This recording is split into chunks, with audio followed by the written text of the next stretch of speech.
Welcome, friends, to the Esoteric Cafe. A wonderful time to enjoy a conversation between two old friends. I'm Waylon Belding, and with me, oh, hold on. I realized I didn't actually split it up. Let's split the view right there. So here it is, the beautiful opportunity for us to share a good conversation with my old friend, James Foyle. Here he is. Namaskar. Namaskar ji. So this is our first, hopefully of many, times to sit and share our conversations that we normally have with the whole world. I'm really happy to sit with you, as always. Yes. And Yeah, let's share some of the crazy stuff we talk about in our crazy conversations. Quite interesting, I think. People will listen into these types of things, If they're in the cafe with us, they'll be like kind of looking over or just like glancing away and pretending not to look because the stuff we say is so like weird and occult, but like so like actually something mysteriously true at the same time. It's true.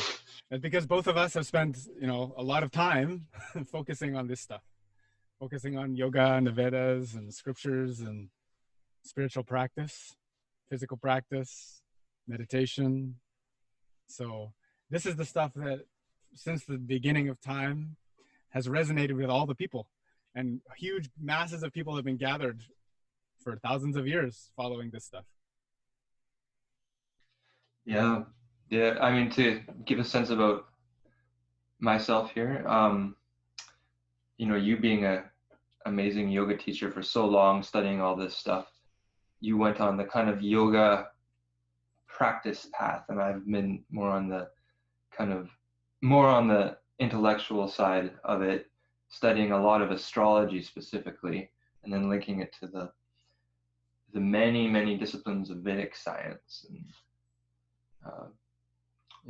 actually we're kind of like a team in that sense, like I have information to give to the yoga world, and Waylon has much too, and we both discovered things that not many people know, I think. Yeah, for sure. I mean, I spent most of my life doing this since I was 17. That's how I met you, through your sisters, doing the old classes in the community center. And I really think it's how cool it is that such an ancient, beautiful practice and study could find its way into our little lives, on the other side of the world. 22 years later. Or Yeah, 20 years later. Yeah, it's a long time. It's almost 22 years. This year is the 22nd year for me to practice. And you're right that I definitely focused on the experiential, practical part. But of course, being immersed with the, my teachers and everything, you have to study intellectual path. And I haven't gone as deep into the astrology as you have. I still remember our first Vedic astrology reading in Rishikesh. Yeah. Yeah. Yeah, that's what set me off my adventure for astrology. I remember you were very deeply affected by it.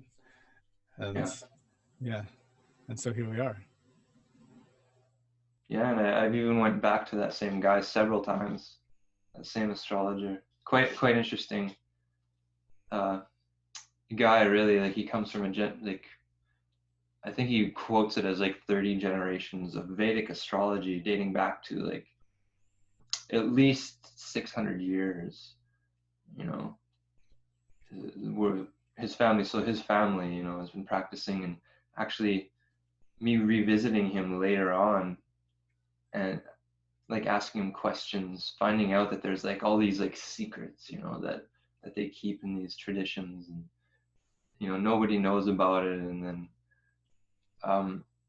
wanting to know more about him not telling me and me having to do my own research and stuff like that. Quite an interesting little adventure. Yeah, it's definitely true that, like, I have, in my experience, I've learned many things from Indian gurus, and they really want to keep it secret. So they really instill in you the importance of not sharing it. And and I've always reflected upon these things because I've had many students who I feel were ready for me to share these secret teachings with, but I've always been a little reluctant to share them. Because of this quarantine and all of these things happening with the people and the earth, I feel like I'm ready to start opening them up more.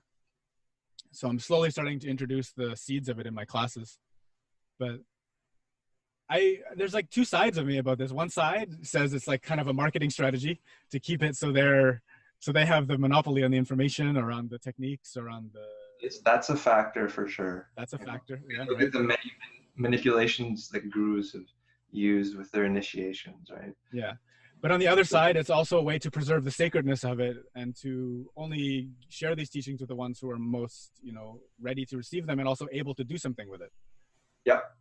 Yep. And in my experience, that it's both of those things. I've seen evidence of both those things occurring, and on the light side of it rather than the dark side of it, it's to do with how much information we can handle, I guess you could say, at one time.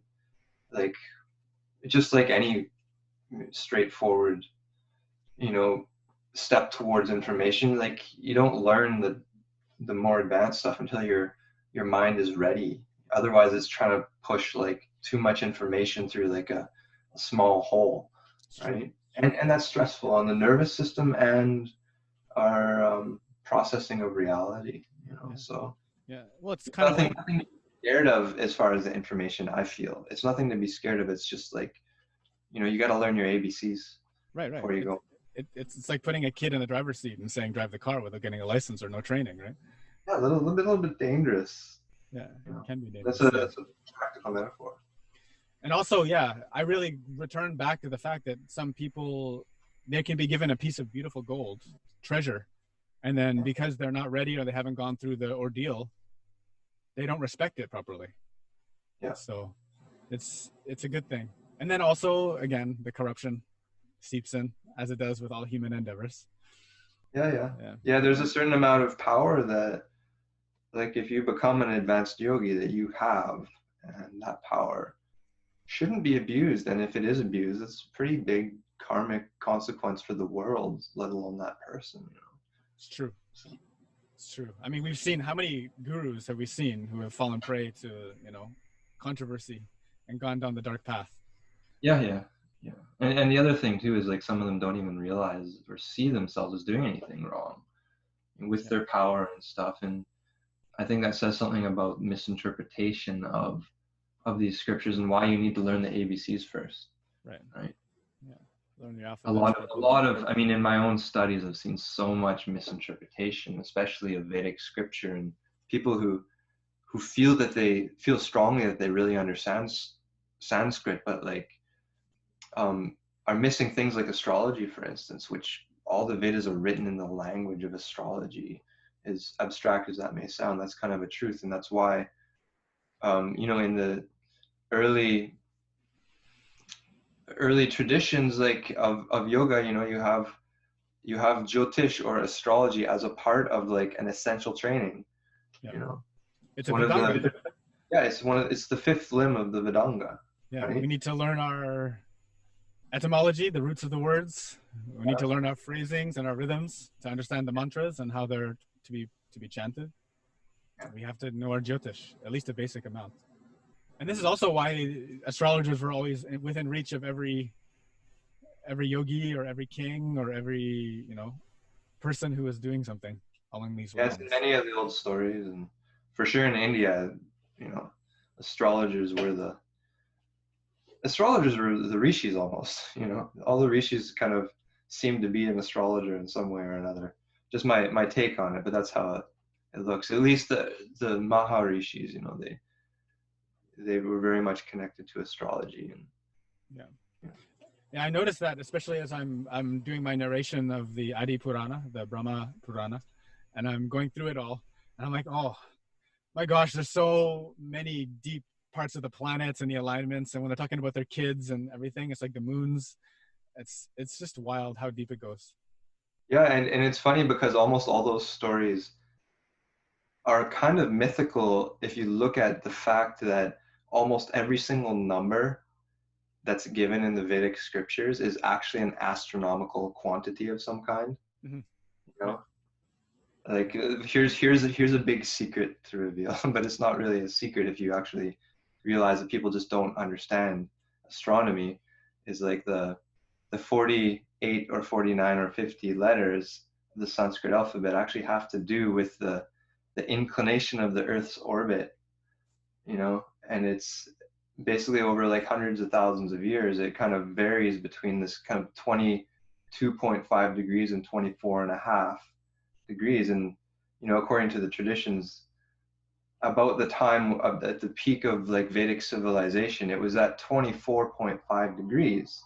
And so what that means is that during one season, the sun goes completely up and down exactly 49 degrees, right? And then you have these 49 bhavas in the Natya Shastra, and then you have the 49 letters of the Sanskrit alphabet, right?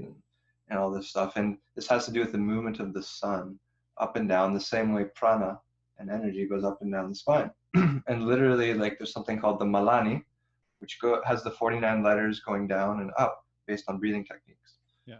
And also within all of the chakras, the petals also have basically the syllables of all the alphabet inside. Yeah, it's exactly right. There's, you know, there's 50 petals, but the ones at the third eye, which represent the sun and the moon, actually represent one as far as yoga. So there's 49 letters in yoga and 50 without yoga, basically. So there you go. So always, I remember Mahatma Ji always telling me that the third eye was the most important of all, actually, the Ajna chakra.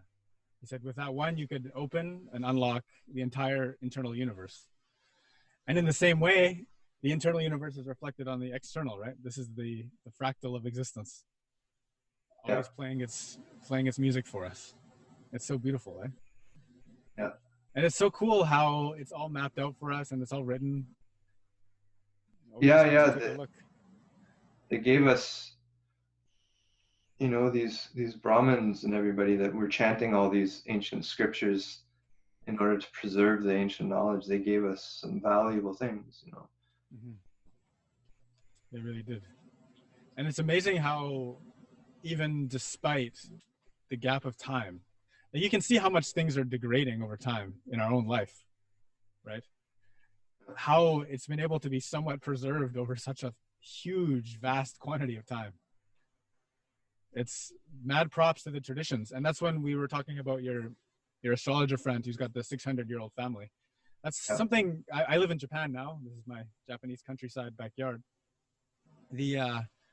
All of the Japanese families and the Chinese families that I've met, and in India as well, they have these long traditions. Like my wife, she's got a 400-year hotel family. They've been running hotels for 400 years. Hospitality, taking care of people, generation after generation. And you see that in Asia. And that's something, you know, you don't really see in Canada and the US. I mean, Canada's only 150 years old. Yeah. US is only like, what, 1776, so a couple hundred years old, you know? Yeah, I have no idea where my family tree goes to. My grandfather tried to figure one out one day and didn't get very far. We're all like, I have one friend who says, like, if I went to like all these different cities, I would be able to find all my family relative lineages and trees, like for almost like over 1,000 years. It's all written down and recorded, right? That's what they say. Well, he says he knows exactly where all the books are, and he's just got to visit them. He's going to do it one day, you know, this type of thing. Interesting. Yeah, that's an interesting topic to go into. And you know, the other cool thing about the Japanese is that in the houses, they all have a family house, which has been there and passed down after generation to generation. We're actually renting this house, which is 80 years old, but most of them have their shrine, their family altar, and then they have like a sacred tree that has a special carving on it that's attributed to just this family. And it's cool how, and then around they have all the ancestors, like the previous grandfathers and grandpas, the parents, the children, the lost ones. And it's really a cool thing. That's why I really like living in Asia, because I really feel like there's roots here, and there's a kind of peace that comes from being around this environment. I noticed that the 2 times that I've been to Japan, just for the day or two flying through and just visiting and going around a little bit, it's just like there was something in the air about just like a stillness or something, a silence. Yeah. Well, that's also because the people here, they follow social contracts of like respecting space, and then they always bow to each other, right? They already have social distancing programming in since Yeah. the beginning of their culture, which is kind of like somehow the predecessors of the Japanese culture probably built that in, knowing that there was pandemics. I feel like that. Yeah, I think so. I feel like that. It's and all these ancient traditions, like in India too. They usually they hold their hands, like in Bali as well, Thailand. So there you go. It's healthy to preserve traditions that have the memory of these great events, right? That can be threatening to us. I mean, I think that's the weakness of the Western culture. Like I always think about Gandhi when he said Western civilization sounds like a good idea. Sounds like a good idea. Because like all of these things that we run away from, that we feel are like against our liberties, they're actually tried and true practices that have been, kind of distilled over thousands and thousands of years of human beings living in the environment. And this is what has survived for a reason. I was thinking about how I was talking to you the other day, and you mentioned something about pralaya. Like pralaya, the dissolution, the destruction. Yeah. The returning to the source. I was realizing actually this word is it's also one of the bhavas, one of the emotions, but it's related to an emotion that isn't really an emotion that actually is like it means fainting, basically. It's like the emotion that like makes you like lose consciousness and forget, what's happening.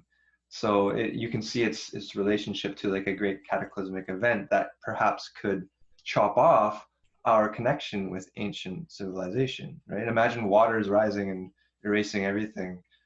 And that's what's really interesting about Vedic culture is, these, whatever happened, some yogis ran to the mountains when a big cataclysmic event may have happened, and somehow they memorized like a few key scriptures, which is just an amazing feat actually to memorize. Like for instance, like I think some of the most important scriptures in that tradition, you could say it's the Puranas, but I think the Puranas came like after like a greater pralaya, and I think some of the scriptures that were preserved are things like the Natya Shastra, Surya Siddhanta, scriptures like this. These are Natya Shastra is the book on the dramatic arts, how to perform, and it's been the object of my study for the last couple of years, and I'm realizing how profound it is and how foundational it is to the yoga traditions. And even the Surya Siddhanta, is foundational to Jyotish, or like astrology itself. And these texts are quite large, and they say they had like much larger versions, but this is what we're left with. It's like quarter or whatever of the original, but they're written so well, and they're actually pieces of music. Like every single syllable is like 4/4 timing, and like every chapter has a numerical significance. Like it has exactly this many verses that work out to be exactly, like, and one of my favorite ones is the first chapter of the Natya Shastra, which has exactly 128 couplets, basically. Or no, sorry, yeah, it has 128 couplets or something like that, and that's 2 times 2 times 2 or whatever. It's basically like 2 to the power of 8 or 7 or something. I can't remember what it is, but that's it. If you look at a piece of 4/4 music and you count the beats, a complete composition, it's a complete composition. Yeah. And this is how they memorized it, right? This is how they preserved that memory through the sleep that occurred during the pralaya, that fainting of society. And it's the thread that we have to the ancient civilizations, was this kind of musical thing that was memorized by some sort of yogi or rishi or whatever it was. Well, what's interesting about this is because I have daughters and I've been training them, and Padma, who I've been training with mantras and everything, she's got a huge amount of mantras she knows. It's amazing. And as long as you keep the rhythm, and I just relay the mantras as I was taught, and as I learned, as I heard, and so I spoke. And I keep those same beats that I always do, and I keep the melody as it is.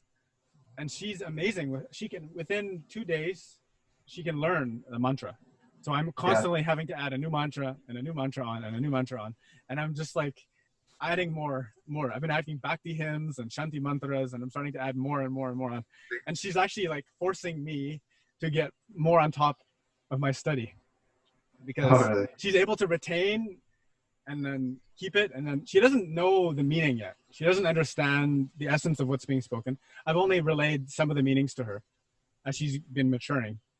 But just the fact that she can recite it so well, and then she can repeat it so perfectly, it's just a testament to how beautiful humans are, and how amazing our brains are, and how just fantastic it is, you know, life and people and these beautiful bodies that just are able to do so many things. Well, I think her storage capacity might be a little limited, so make sure you get the right mantras. And yeah, I'm focusing on, like, you know, Shanti mantras and Bhakti hymns, like all devotional things, and like just about love and you know, wishing goodness for all beings, you know, the simple stuff, easy stuff at the beginning. We're getting there, slowly. Try to get that first chapter of the Natya Shastra in there. That'd be great. I could. I have to go back to it. You gave it to me a while ago. I have to go back to it and read it again. I'm always so focused on practicing. I'm always cleaning my temple all the time, trying to keep it going well, and trying to develop myself in that way. And so I always love having you around to always remind me to go back to those things and reconnect with them. So maybe that's how this rishis, because, you know, all the rishis, the thing is like there's this kind of this struggle between the single people and the family people, you know, to be a monk, to be a renunciate, to renounce everything. And if you look at the rishis, they all had wives, and then they had children. And so that's how this stuff was passed on. Yeah, absolutely. They really did it through their children. So it's, and that's also why these Asian cultures, these traditional cultures also stress kind of like, if you want to be fully realized in your life, you have to fulfill all your duties as a human. And that's why in the family altar rooms, they keep the ancestors. Just a reminder, like, you came from these people, and then you're going to be up on that wall in the future. After you've passed. Well, it's an interesting subject, the idea of the renunciate versus the rishi. Yeah. And like how the rishis almost like fulfilled like an extra duty. You know, this reminds me of this talk I was doing last night with our friend Zamir, and we're covering the Purushartha, the four goals of life, right? And we were having a discussion about what kama is, because kama is seen as one of the limbs, these four kind of basic limbs of the things we have to take care of the most, our responsibilities in life, right? And there's this idea that kama is desire or sexual desire. And I've been debating this because I don't find any real true evidence for it in the earliest scriptures. I see more of like transition of the word being associated with desire more later and interpreted that way later, rather than the original association being more to do with not sexual desire-based intimacy, but like the intimacy of preserving society, literally, you know. And that can relate to many things, like giving someone a hug to protect them or make them feel better, you know, or like using a danda to actually like protect your village or yourself, right? And it can also represent procreation too. And I think that's where the word has been most confused, you know, because I don't see any reference to desire in these early roots of the Vedic scriptures, right? It's a Buddhist thing, you know. The Buddhists took a lot of the old stuff and changed it. Yeah.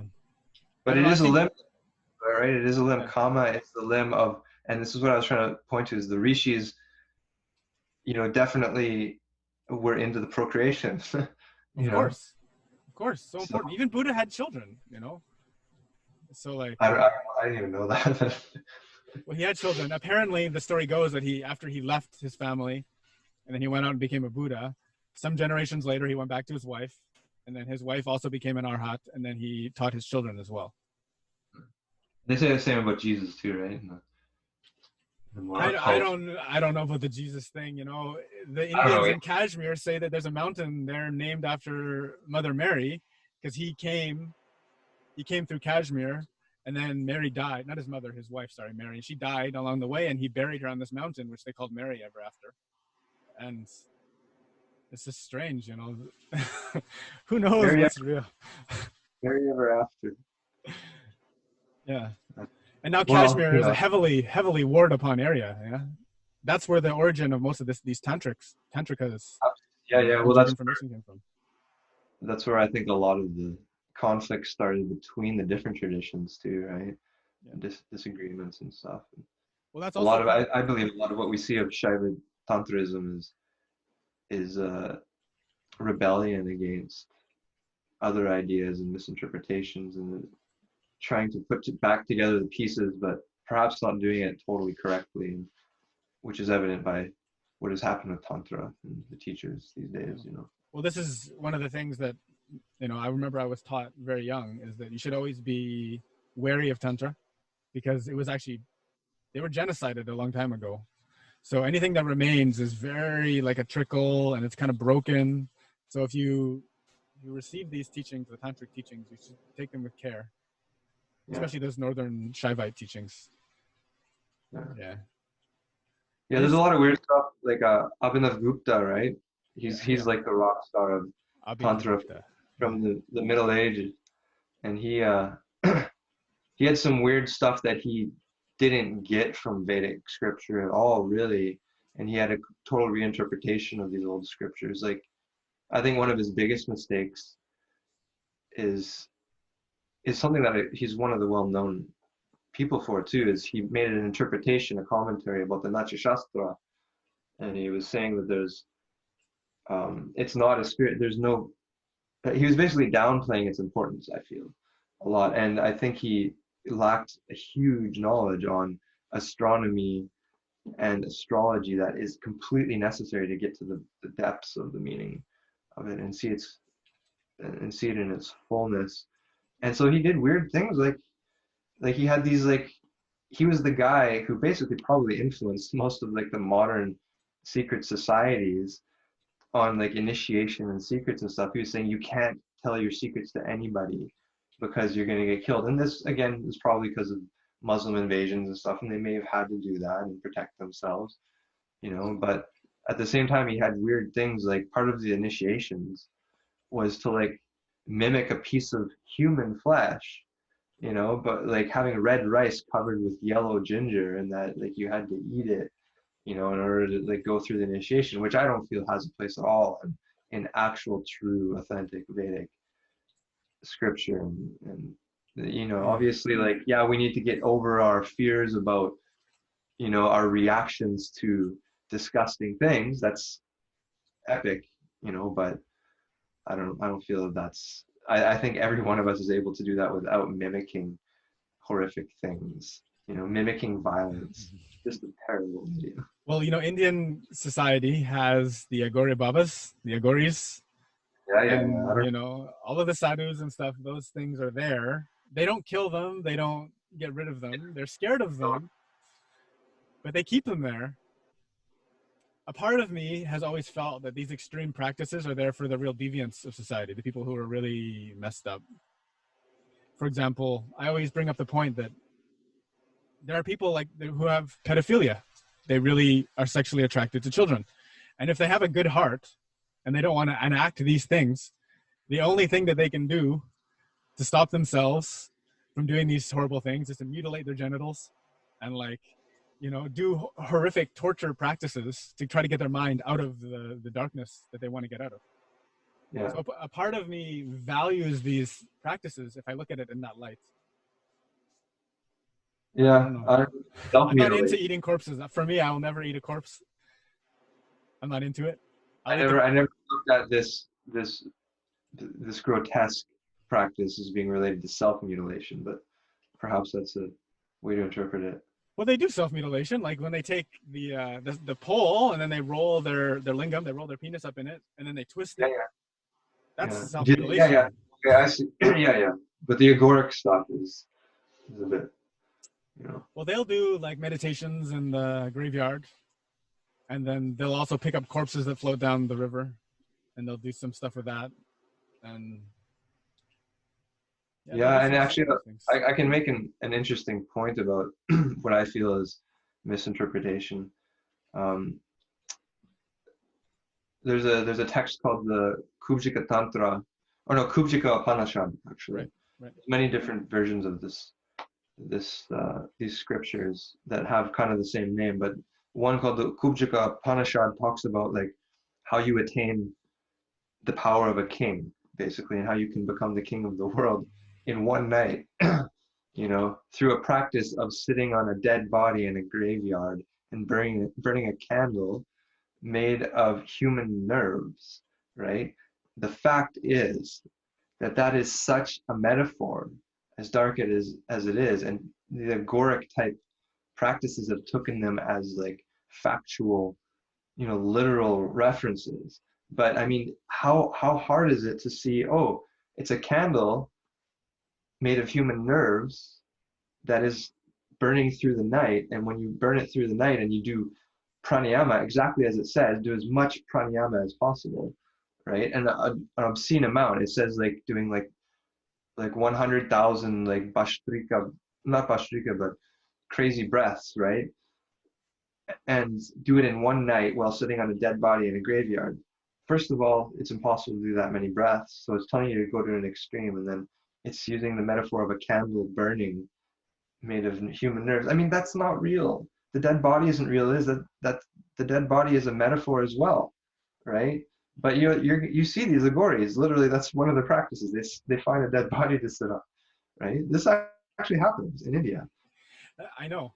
This is why, you know, like, wow. This is why the esoteric, if you take things too esoterically, like if you cover them up with too much symbolism, later on, somebody, occults, whatever, occultness, if you cover up the information too much and you veil it too much, then there's always going to be somebody who's just not clever enough to pierce through the veil. And they're going to take it literally. They're going to do it exactly as it says. Yeah.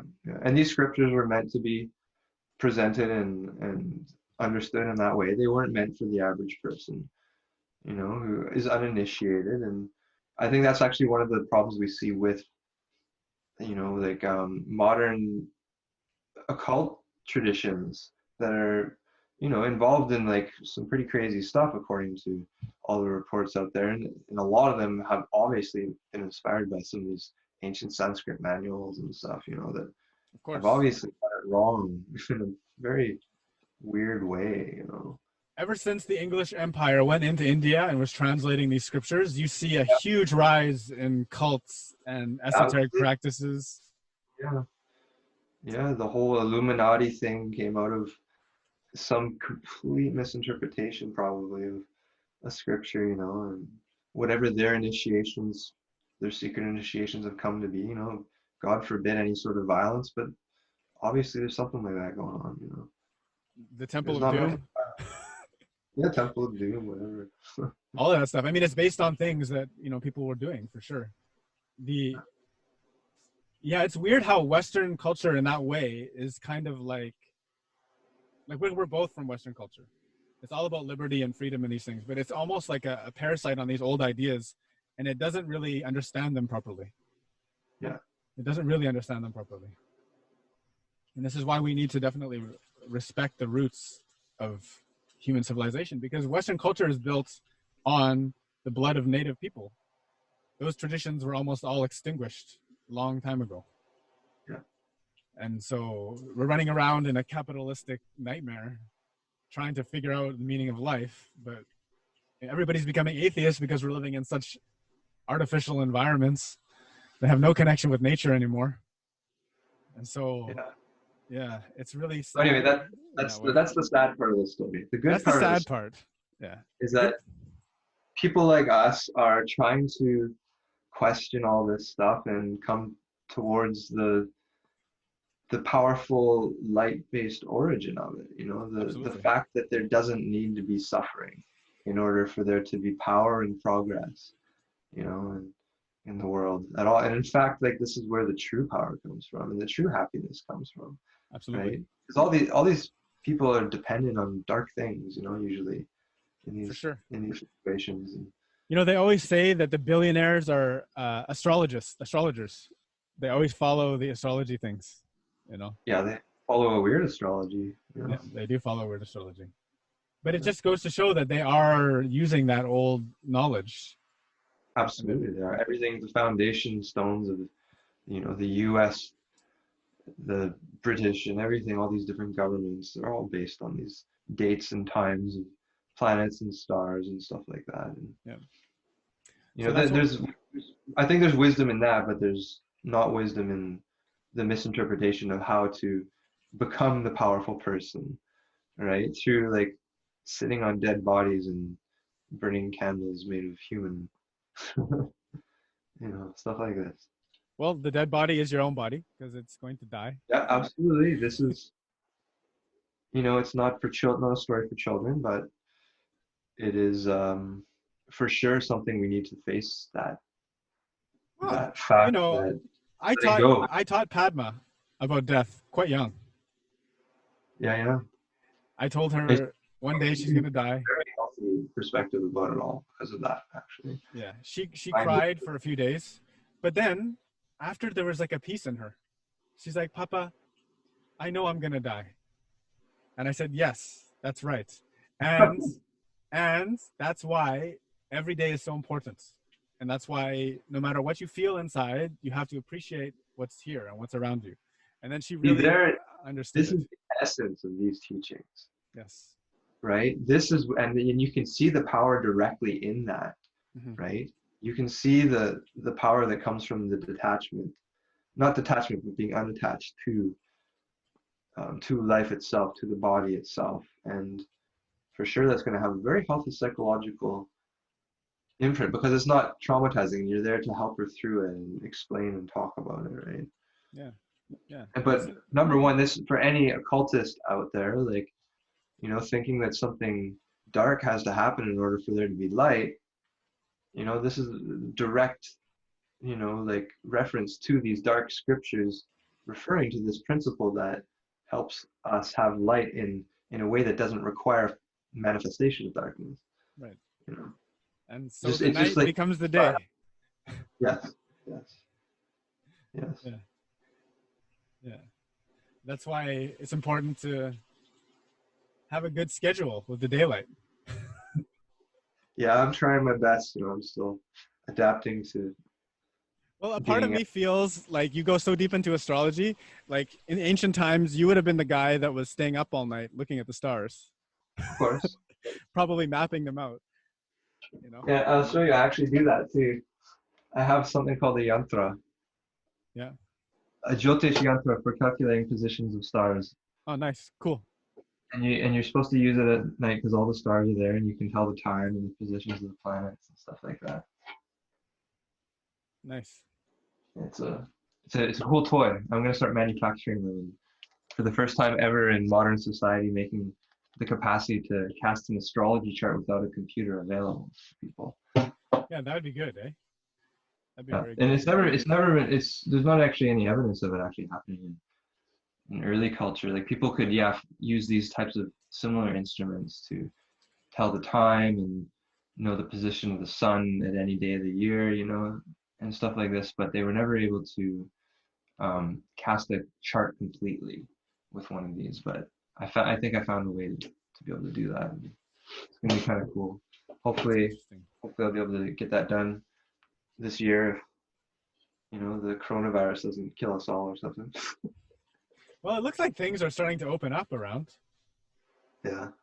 They're starting to open up again. Who knows if it's going to make another wave? I don't think so at all. I think that's just like that's the panic bullshit that we're being given. Because the wave didn't, according to like any reporting coming out of China, if it's true or not, it's gone. There was no second wave. And it's just, I don't know. It's one of the most the most misfortunate thing to have happened in the last, since like the Cold War almost, since like 9/11, even worse than 9/11. This whole thing. Yeah, it is because it's touched every country pretty much. And it's actually really good, I feel, because it's forced us all to pull Yeah. back. Yeah, in that sense, it's good. It's not a tragedy, but it's unfortunate how there seems to be this attempt to create more fear and suffering than necessary, Yeah. right? In order to achieve good results, Like, yeah, it's good. We need to go through tapas. We need to go through austerity in order to like appreciate, what we have. And maybe there is no other way to do it in this particular situation, but I think this says something about yoga and these ancient traditions that try to avoid the need for the darkness in order for us to grow, right? Absolutely. Like if we had a yogic lifestyle and we paid attention to the ancient wisdom, we wouldn't, society in general wouldn't have been so attached, right? You know, to everything. We wouldn't need to go through this kind of this trauma in order to know what's really valuable, right? For sure. I think about what would happen if there was like a real catastrophe, like if the sun had a solar flare and knocked out all of our electricity. Yeah. Imagine that can happen anytime. Yeah. That can happen anytime. And then where would we be then? We wouldn't even have the internet. We wouldn't have anything. Yeah. So hopefully we'd learned the Wim Hof method and learn how to survive in austere conditions and have a basic yoga practice, you know. It's cool. I saw something about Wim Hof, like he was doing like yoga also when he was like our age. Oh yeah. And I was looking at a video and he looked just like you. And yeah. Well, you know, well, I've been doing the cold. You remember I was jumping in the ocean in Vancouver for like, I don't know, a decade ago, 15 years ago, before I even, knew about this stuff.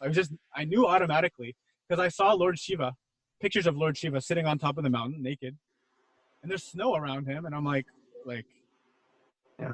And then I also realized that when I was in India and there was no this was a teaching. Yeah. It's a teaching just through looking.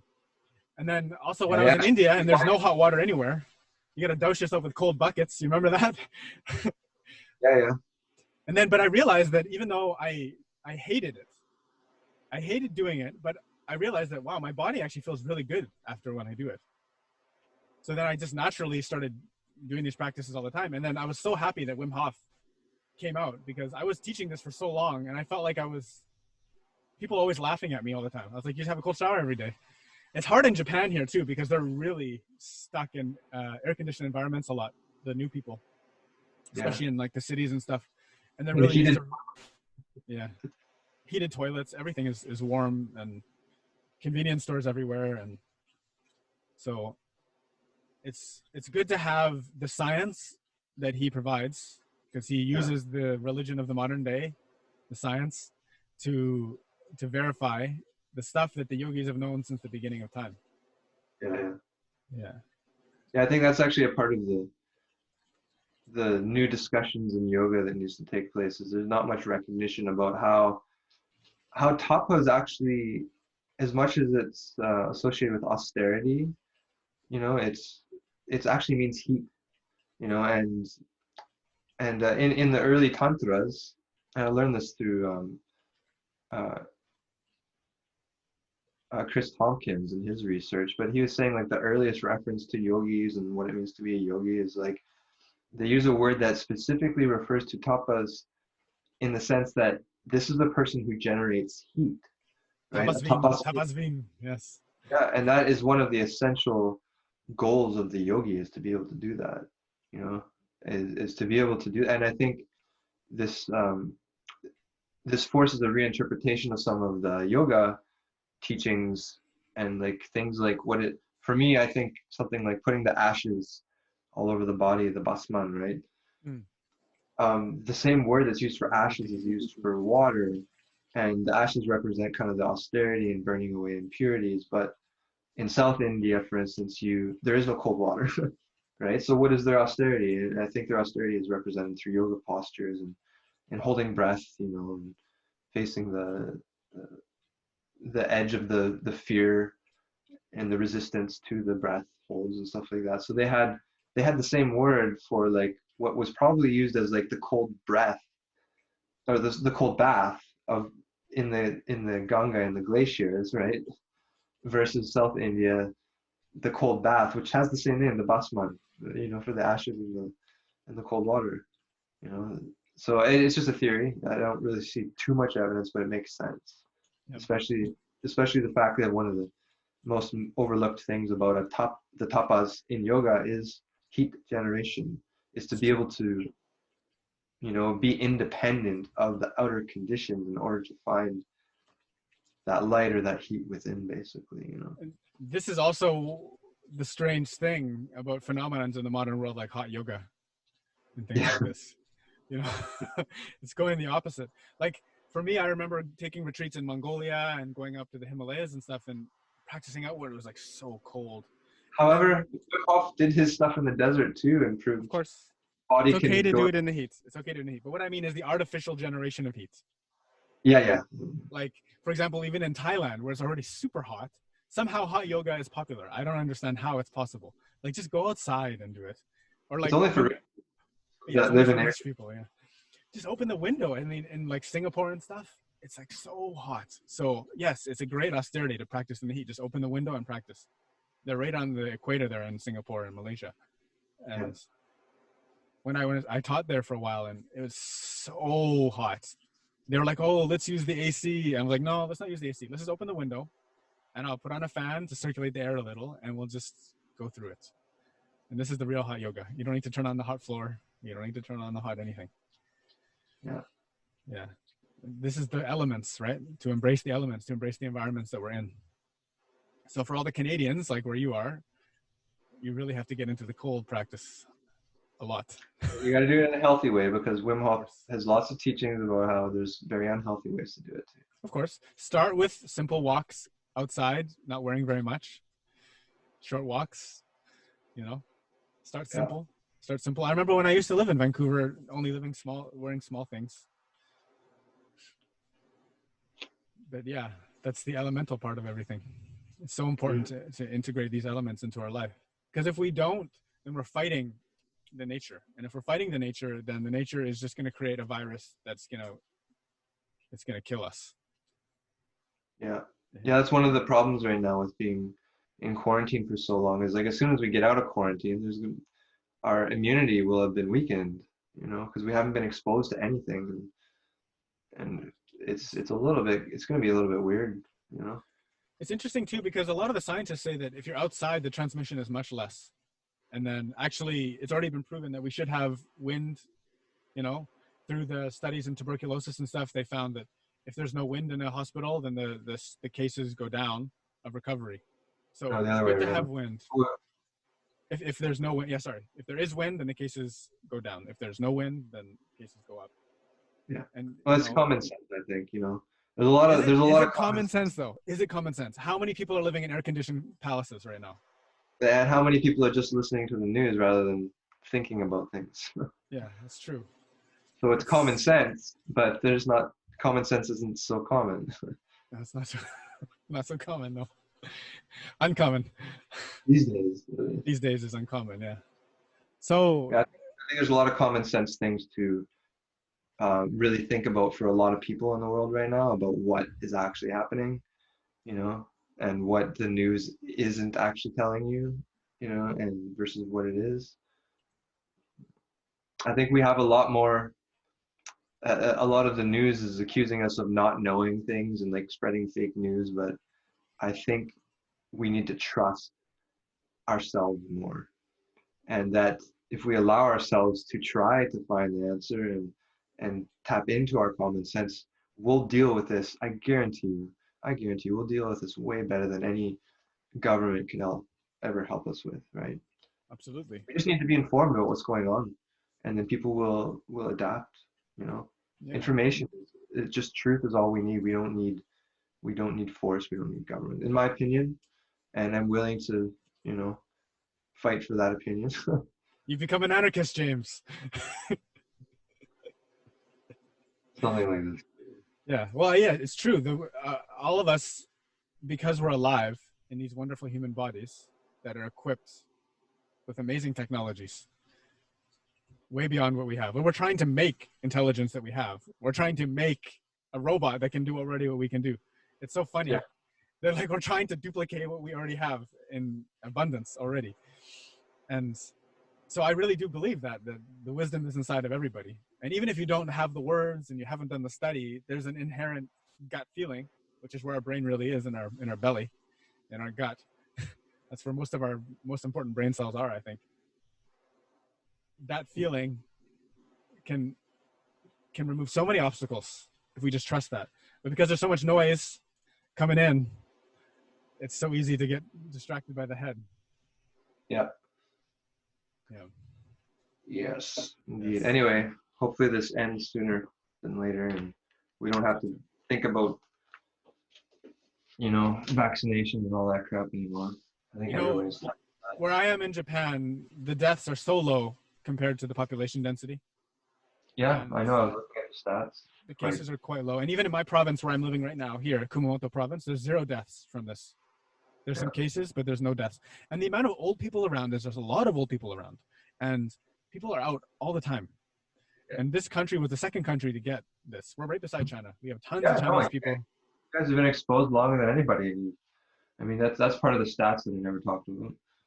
It's interesting. Anyway, there's enough people talking about this stuff. We don't need to add too much more to this. Yeah. But I definitely can say that, and what you are encouraging me to do more is to share more pranayama with people.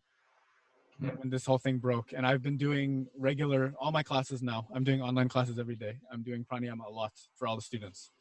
So. Yeah, no, and my experience and practice with it too is amazing. I've noticed, I was focusing a lot on the Wim Hof, even though I had my own pranayama for years, right?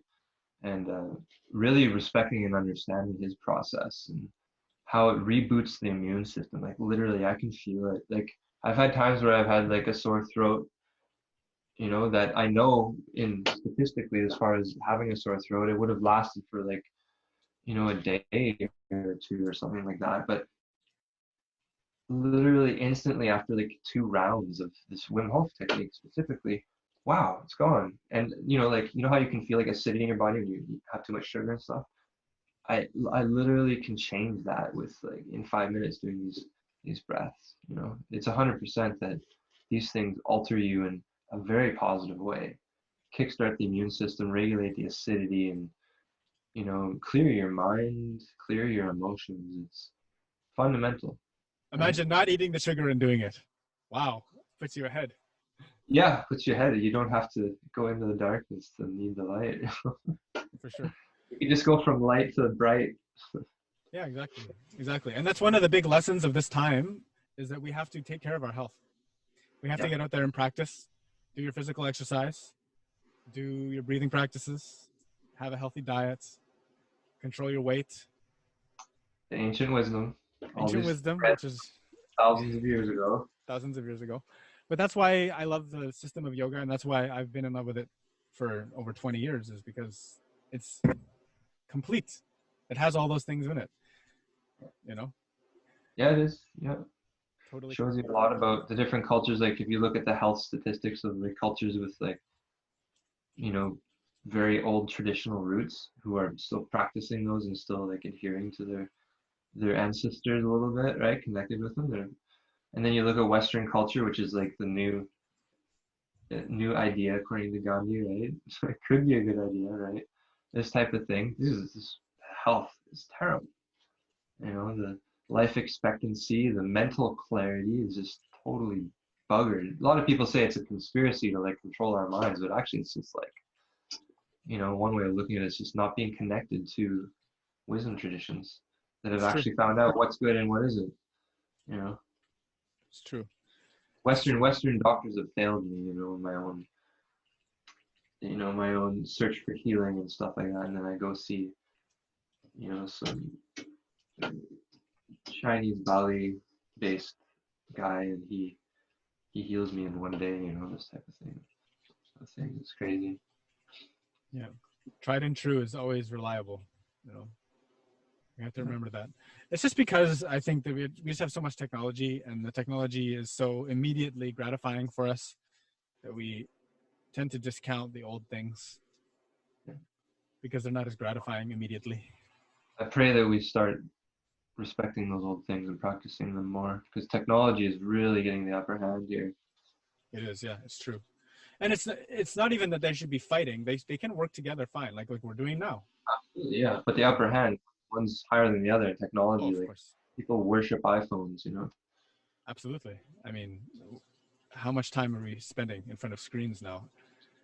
That's the one thing, is this time is definitely the open door for the AI. Speaking of that, how much time have we been in this open door? We've been here for a while. I don't know. I have no time indication. I think we should probably keep it a bit short for the audience. Okay. We'll come back again. This Esoteric Cafe is a repeat process for us. And this is just scraping the surface. Me and James go very deep. I hope that you guys can join us in the future. Yeah, it's a good idea. Rather than us just, talking to each other, at least having some of the stuff we talk about available to others. Who cares if people watch it or not, but maybe there's something valuable too. Yeah, I hope that this can help people. I hope that somebody got some entertainment out of it, if not some kind of benefit. And I'm going to post this on our YouTube, and we'll post it on the Facebook. And hopefully if people have questions for our next time, we're going to go deep. This is our introductory session. So it's only going to go deeper and deeper. Part 1 of the Esoteric Cafe. Esoteric Cafe. Part 1 of infinity. Have a good day. Enjoy your night, James. Yeah, that thing you said about questions is a good idea. Yeah. So everybody, question, comment, press the like button, share, whatever people say with podcasts these days, But questions, that'd be cool to explore some questions. Questions are important. I always find that when I'm doing my yoga classes, because I know way more than I'm able to communicate on the ball or even with preparation. And there's always something that someone will ask that will bring some amazing insights out. And maybe some context for that is to say that you have practiced and studied yoga for so long, right? So you have, and you've read so much and studied so much and seen so many teachers that you actually have some really valuable insight into that. And I've studied astrology for almost 2 decades now, and I can answer a lot of questions about anything to do with astrology and its connection to Vedic science and its value and stuff like that. So those questions are very welcome. So of course, always and forever. So namaste, my friend. Yeah. Take care. Love always. Until next time on the Esoteric Cafe. Okay, take care.